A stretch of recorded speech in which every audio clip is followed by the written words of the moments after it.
우리 하나님께서는 이 세상에서 기도한 바와 같이 많은 사람을 택하셔서 부르짖어 주시고 또 하나님의 일꾼과 그 나라의 백성으로 삼으시는 것을 볼 수가 있습니다. 그래서 숫자적으로 보면 선택받은 숫자가 바로 12라고 하는 숫자인데요.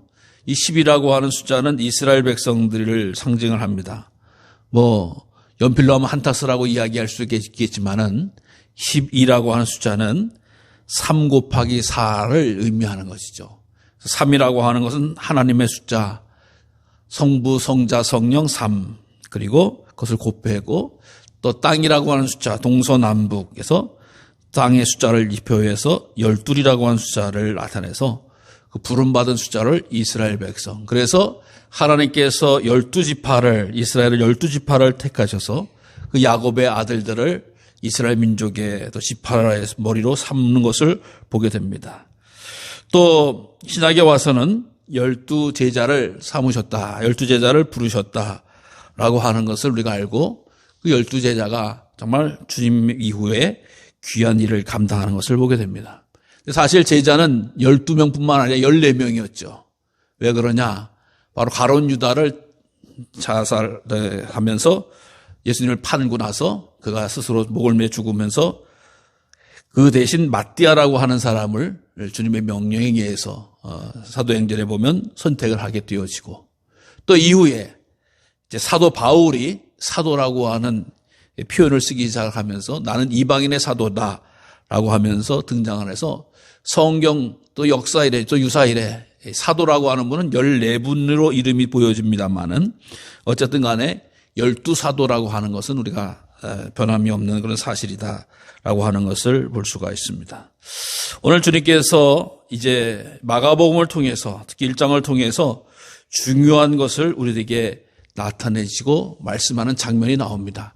마가복음은 장수도 짧고 그 말씀을 짧게 표현하지만 그 속에 담고 있는 의미는 상당히 깊다라고 하는 것을 늘 말씀을 드려서 우리가 잘 묵상하고 잘 생각하고 또 그것에 음미를 해야지만이 그 말씀이 되는 거지 너무 건성건성 읽다 보면 그 말씀의 깊이를 잘 알 수가 없습니다.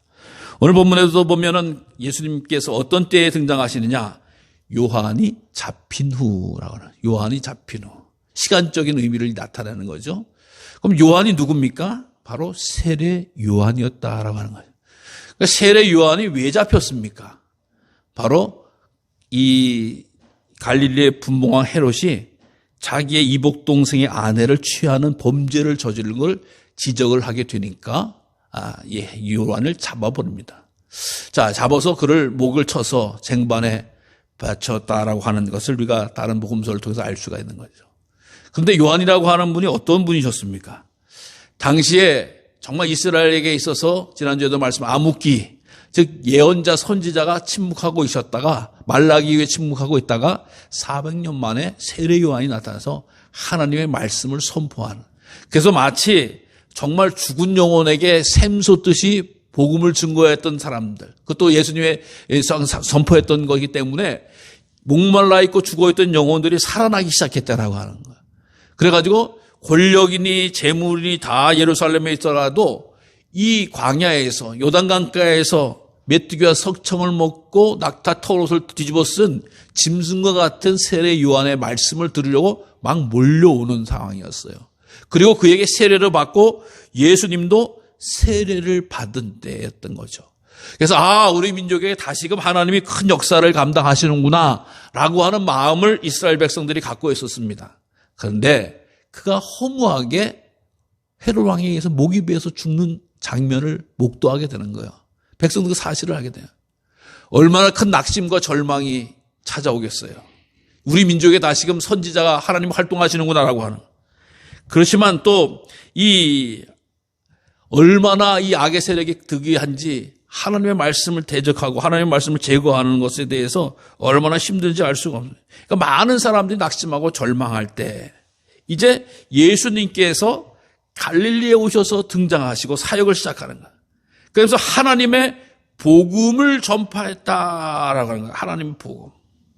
즉 이 세상 사람들이 듣지 못했던 하나님의 복음, 하나님이 어떠한 말씀을 하시는지, 하나님의 말씀의 내용이 무엇인가라고 하는 것을 전해주는 사실을 듣게 되어졌더라. 복음이라고 하는 것은 좋은 소식입니다. 그래서 우리가 늘 좋은 소식을 듣기를 원해요. 그래서 하루 종일 계시다 보면 오늘 좋은 소식 없을까? 그때 마침 누구누구 권사님, 집사님 밥 먹으러 갑시다. 온수리에 좋은 식당 생겼대. 아이고 좋아라. 그러고 나오는 거야. 또 심심해서 오늘 어떻게 하루 지낼까 하네. 장로님, 권사님, 집사님 저기 교동에 뭐가 생겼대. 보러 갑시다. 아이고 좋아라. 그러고 가는 게 사람인 말. 좋은 소식 듣고 가는 거야. 아까도 이야기했지만 이스라엘 민족이 세례 요한을 통해서 큰 희망이 부풀고 우리 민족에게 하나님 역사하시는 가 하는데 죽었단 말이에요. 비참하게. 그러니까 사람들이 침묵과 어려움과 아픔이 가득 찰 때에 예수님께서 하나님의 복음을 전파하시는 거예요. 그러니까 낙심과 절망에 있는 사람에게 하나님은 귀한 메시지를 선포하죠. 좋은 소식을 전하시는 거예요. 그 좋은 소식이 뭐예요? 세상에 주셔서 뭐 먹으러 가자, 보러 가자, 놀러 가자라고 하는 것이 아니라 하나님이 우리를 구원하신다. 하나님이 우리에게 역사하신다. 하나님이 우리에게 귀한 능력을 행하여 주신다라고 하는 아름다운 소식을. 그래서 우리는 하나님 백성 가운데서 구원을 받은 백성이고 구원을 은총을 입은 자다라고 하는 것을 전파하기 시작했다. 그러니까 예수님께서 첫 번째 나타나셔서 귀한 일을 감당했어요. 그러면서 뭐라고 외치셨습니까? 15절 이르시되 때가 찼고 하나님의 나라가 가까이 왔으니 회개하고 복음을 믿으라. 사도 바울과 이 세례 요한과 같은 회개하고 복음을 믿으라. 근데 때가 찼다라고 하는 거예요. 때가 찼다. 때가 찼다라고 하는 것은 이제 하나님의 시간이 충만하게 무르익었다라고 하는 거예요. 여러분, 우리의 시간과 하나님의 시간이 같아요, 달라요? 다르죠. 우리는 빨리 내가 원하는 때에 되기를 원합니다만 하나님은 하나님의 시간의 때가 돼야지만이 역사하시는 거예요. 그래서 내가 참고 견디고 기다리는 것은 하나님의 때가 이르기를 원하는 거예요. 하나님의 때는 이 세상에 많은 사람들이 알지를 못해요. 주님이 오신다라고 했을 때 많은 사람들이 주님 오실 준비하고 있던 거 아니잖아요. 왜? 그 때를 몰라요.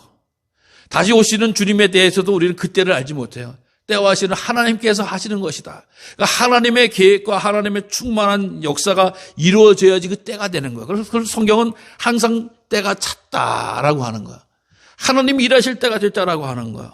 그러니까 하나님이 지금 일하실 때가 됐고 하나님 나라가 가까이 왔다. 하나님 나라가 가까이 왔다라고 하는 잘못 이해를 하면은 다 죽어서 가는 천국이라고 이야기하면, 죽어서 가는 나라라고 생각하면은 다 죽어버리나 이렇게 생각을 할 때도 있는 거예요.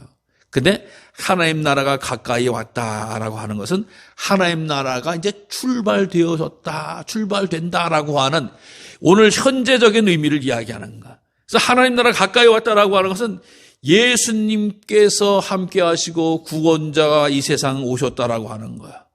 그래서 회개하고 복음을 믿어야 된다. 회개하고 복음을 믿어야 된다.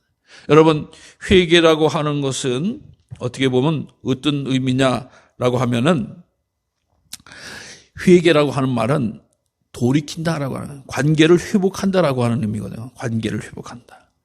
회개합시다라고 이야기하면 하나님과의 관계를 다시 한번 회복합시다라고 하는 이야기예요. 쉽게 얘기해서. 뭐 죄졌다, 뭐 너 회개하지, 용서하다, 뭐 고백하라, 뭐 혼내는 거가 회개가 아니에요. 회개하라고 하는 것은 하나님과의 관계를 다시 한번 회복하라. 그래서 돌이켜야 되는 거죠. 생각과 삶의 방향을 돌이키는 것이 회개인데, 회개는 하나님과의 관계를 회복하는 거예요. 여러분, 우리가 수없이 많은 시간을 보내다 보면 하나님과의 관계가 소원해지는 거예요. 하나님 관계를 소원해. 우리가 인간관계에 있어서도 관계를 얼마나 소중히 여기는지 아시죠? 그래서 우리 모임에 있어서 회비 5,000원, 10,000원 안 내도 혼나잖아요. 왜 당신만의 우리 회의를 위해서. 또 어디 모여라는데 안 모이면 혼나잖아요. 그래가지고 인간관계 모임이든 뭐 개든 어떤 관계에서 그거 깨트리면은 아주 혼날까봐, 또 그거 깨트린 사람을 할까봐 우리는 상당히 긴장하면서 살아가요. 근데 하나님과의 관계도 마찬가지예요. 하나님과의 관계, 우리가 관계를 맺어놨는데 인간이 하나님을 떠난 거예요. 하나님의 뜻을 의지하지 않는 거예요. 하나님의 뜻을 받들려고 하는 마음이 없는 거예요. 그러니까 다 하나님과의 관계가 다 단절되는 거야. 하나님이 계신지 안 계신지도 몰라. 계셨더라도 내가 믿지 않고 의지하는지 몰라. 나는 뭐 겉으로 믿는다라고 하면서 따르지 않는 거야. 진정한 관계라고 하는 것은 주거니 받거니 하나님의 뜻이 무엇인지 알고 또 하나님의 뜻이 무엇인가라고 하는 것을 쫓아가는 것이 관계의 회복을 하는 거야. 회개하는 거라고 하는 거야. 그래서 관계의 회복을 회복하는 거야. 그 다음에 믿음이라고 하는 것은 회개하고 주를 믿으라, 복음을 믿으라 라고 하는 것은 예수님과 긴밀하고 친밀한 관계를 누리는 것이 믿음입니다. 그러니까 하나님과의 관계를 회복하고 예수님을 믿는 이 모습의 삶이 바로 하나님 나라를 누리는 자의 축복이다라고 하는 것이에요. 그러니까 하나님 회개 없이는 하나님 나라 오지 않는 거예요. 뭐 와라 해서 오는 게 아니라고 하는 겁니다. 내 삶을 돌이켜서 변화되어져서 회개해서 하나님과의 관계를 소중히 여기는 거예요. 하나님과의 관계가 끊어지지 않도록 다시 회복하는 거예요. 그러면서 끊임없이 주입고 찾고 구하는 거예요.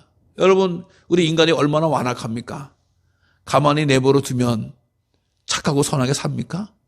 늘 주의 말씀으로 가다듬고 다듬어서 그래서 욥과 같이 단련한 후에 정금같이 나온다라고 하는 거야. 깨지고 달려지고 때론 불에 타유고 녹여져서 정금같이 믿음의 길로 나아가게 되어진다라고 하는 거. 그래서 우리 믿음의 자녀들은 항상 회개하기를 기뻐하고 회개하기에 자유로워야 되는 거야.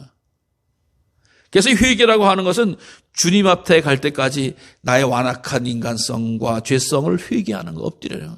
그래서 하나님과의 관계를 끊으려고 하는 것, 하나님과의 관계를 멀어지려고 하는 것, 하나님과의 관계를 중요하게 여기지 않는 그것을 다시금 돌이키는 삶을 갖는 것이 하나님 나라를 차지하는, 하나님 나라를 누리는 귀한 일이라고 하는 거야. 그래서 하나님 나라 가까이 왔다라고 하는 것은 죽어서 가는 하나님의 나라도 이야기하지만 현재 예수님과 함께하는 자가 누리는 하나님의 나라를 선포하고 계시다라고 하는 거야. 여러분, 우리가 지금 여기서 맨날 지옥같이 살다가 죽어서 천국 간다라고 하는 의미가 있는 게 아니죠. 오늘날 우리도 예수님을 믿어서 어려운 형편과 처지와 상황에서도 불구하고 하나님 나라를 맛보는 삶을 살기를 위해서 우리가 믿음 생활하는 거예요. 하나님께서 이와 나와 함께 하시고 나와 동행해 주시고 내게 소망과 생명을 주어서 내가 환경을 극복하고 어려움을 물리치는 믿음의 자녀가 되어졌다라고 하는 것이 하나님 나라의 출발점이 되는 거예요.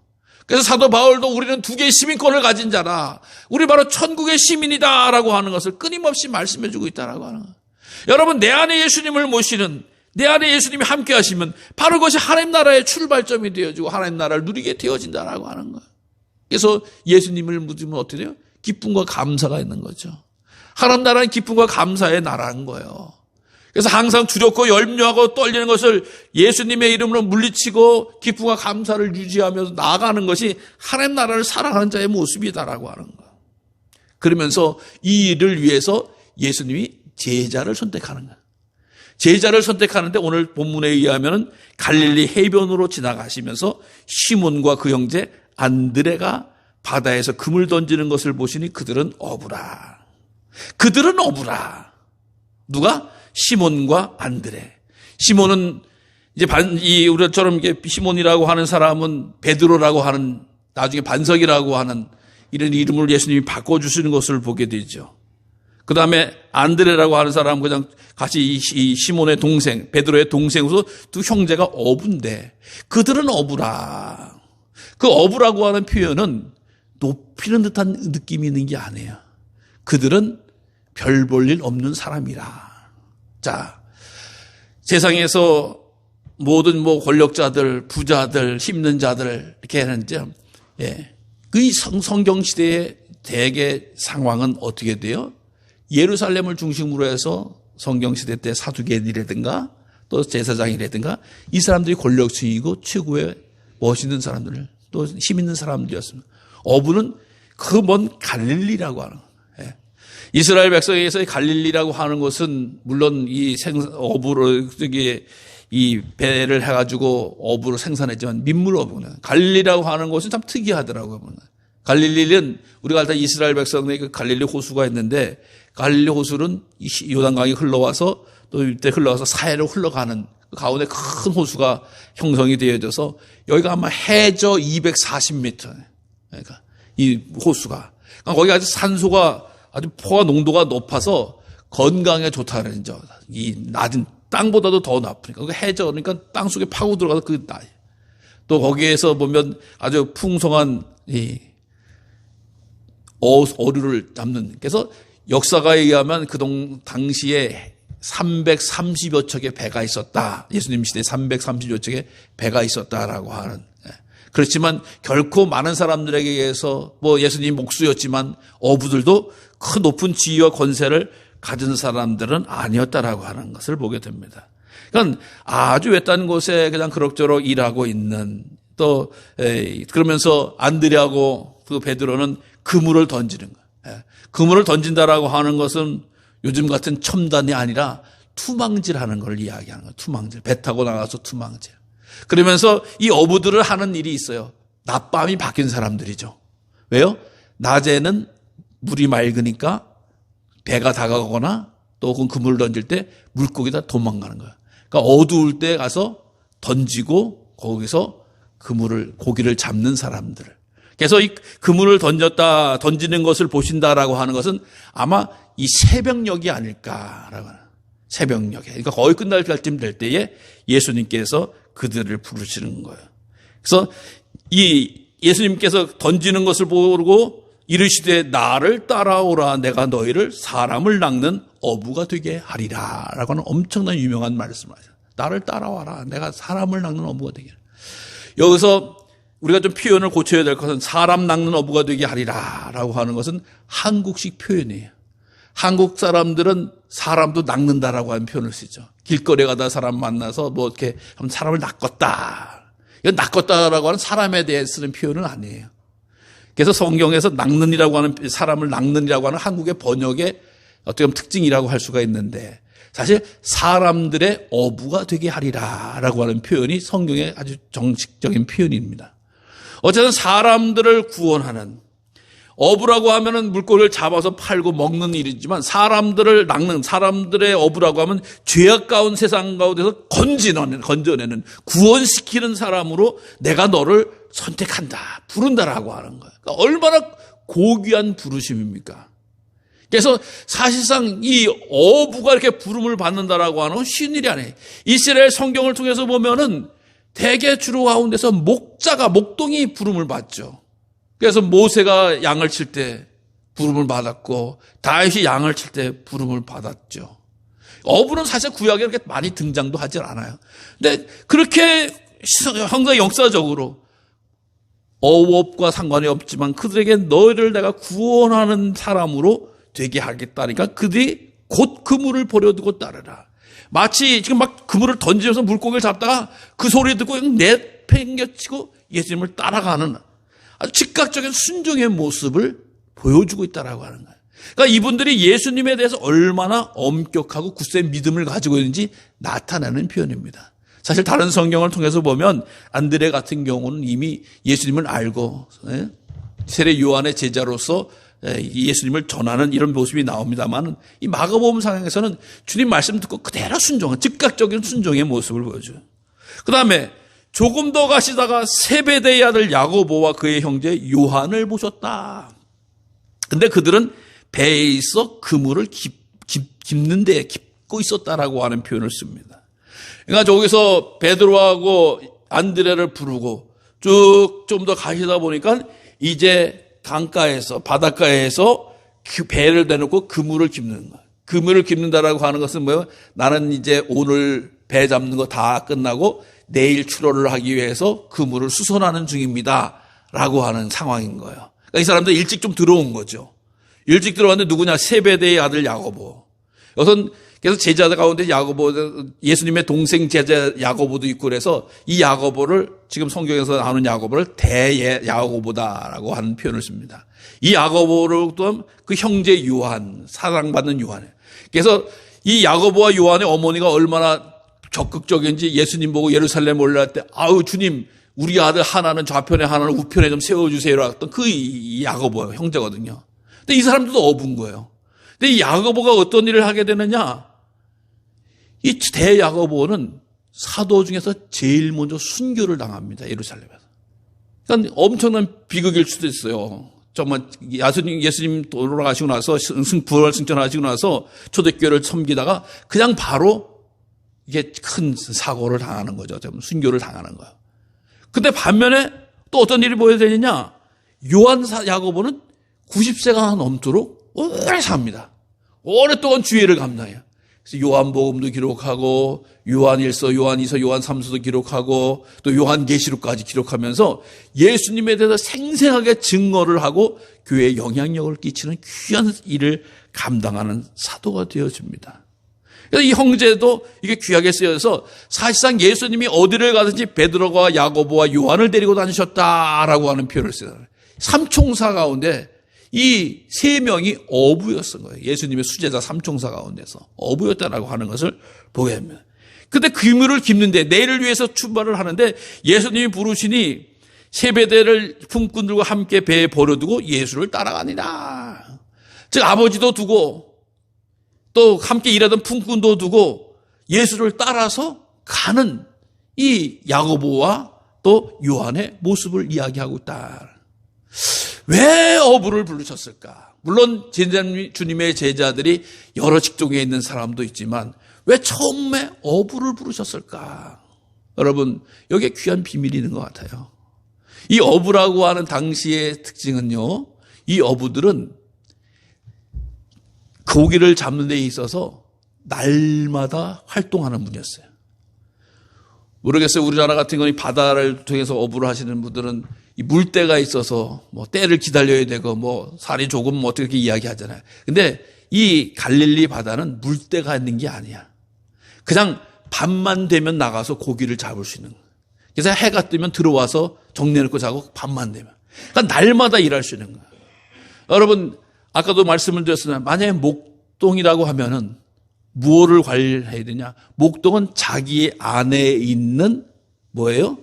양만 관리하는 거예요. 혹은 염소만 관리하는 거예요. 짐승만 관리하는 일을 해요. 근데 이 물고기를 잡는 사람은 날마다 관리하면서 어느 물고기든 다 잡을 수가 있는 거예요.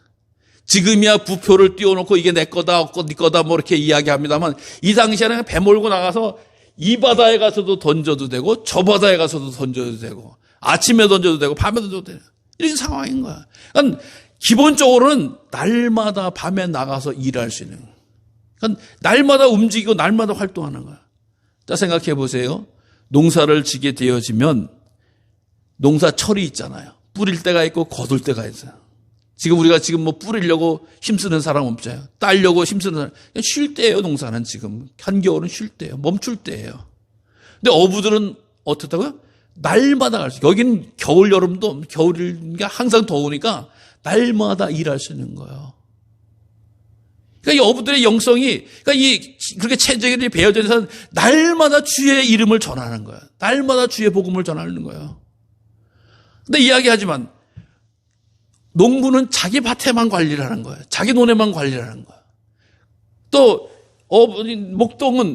목자는 자기 양만 관리를 하는 거예요. 자기 짐승만 관리를 하는 거예요. 근데 어부는 그 바닷게 다 자기 거야. 잡으면. 그러니까 항상 기대와 소망을 가지고 일할 수 있는 거야. 오늘 잘못되면 내일 또 하면 되지. 농사를 짓다가 오늘 잘못되면 내일 또 하면 되지가 돼요? 오늘 약을 잘못 줘서 고추밭에 고추가 다 죽었어. 내일 또 하면 고추가 살아나요? 그 1년이 날아가는 거예요. 짐승 같은 경우도 만약에 잘못 먹어가지고 짐승이 다 죽었어. 그럼 아예 내일 또 살리면 되지. 내일 살릴 수가 있어요? 1년 혹은 2년 살리는 거예요. 그러니까 다른 직종과 다른 일들은 잠깐만 실수해도 다 죽여버리면 끝나는 거. 한 해 농사가 끝나고 한 해가 혹은 수년이 끝나는 버리지만 어부들은 그게 아니야. 포기하지 않고 내가 날마다 가서 던지면 건질 때가 있고 어디든지 갈 때가 있고 무엇인지 알 수가 없어요. 그러니까 적극적으로 긍정적으로 일을 감당하는 거예요. 사람의 영혼을 구하는 일도 마찬가지라고 하는 거예요. 내가 어디 가서 전도하겠다라고 하는 그런 소명도 있을 수 있지만 우리가 어디든지 세상 끝날까요? 예? 땅 끝까지로 복음을 증거하라처럼 사마리아, 유대와 예루살렘과 사마리아, 유대와 온 땅에 다니면서 세상 끝날까지 전하라고 이야기하는 거야. 상관이 없어요. 어느 민족이든지 가서 다 복음을 전하는 일이에요.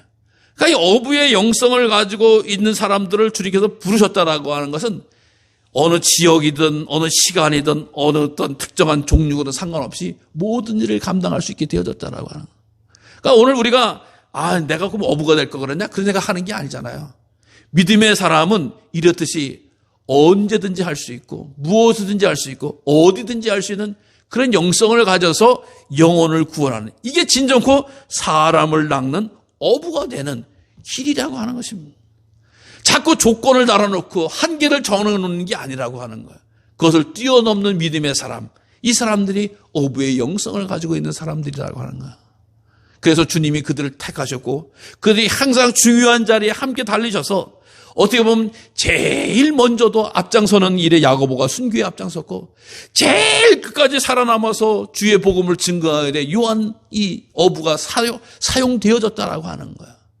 물론 12사도가 다 귀하게 쓰임을 받으셨지만 어부의 영성과 어부를 부르신 주님의 뜻이 이것인 것처럼 우리의 삶의 태도도 어부와 같은 마음으로 이 바다가 다 내 거예요. 나는 이 세상에 있는 모든 사람들이 구원받아야 될 사람들이다. 또 어느 지역이라고 하는 것이 아니라 온 세계가 나에게 구원받는 사람들이다 라고 하는 믿음을 가지고 막힘없이 주의 복음을 전하고 증거하는 것이 주님의 부르심을 입은 뜻이라고 하는 것을 기억하시면서 우리에게도 자꾸 벽을 쌓고 담을 쌓고 사람을 구별하고 때를 구별하는 것이 아니라 그 장막을 허저를 쳐서 이 어부의 영성과 같이 주님이 부르신 뜻과 같이 복음을 나누고 전하는, 영혼을 구원하는 아름다운 믿음의 역사를 감당할 수 있는 저와 우리 모두가 되어지기를 간절히 주님의 이름으로 축원합니다.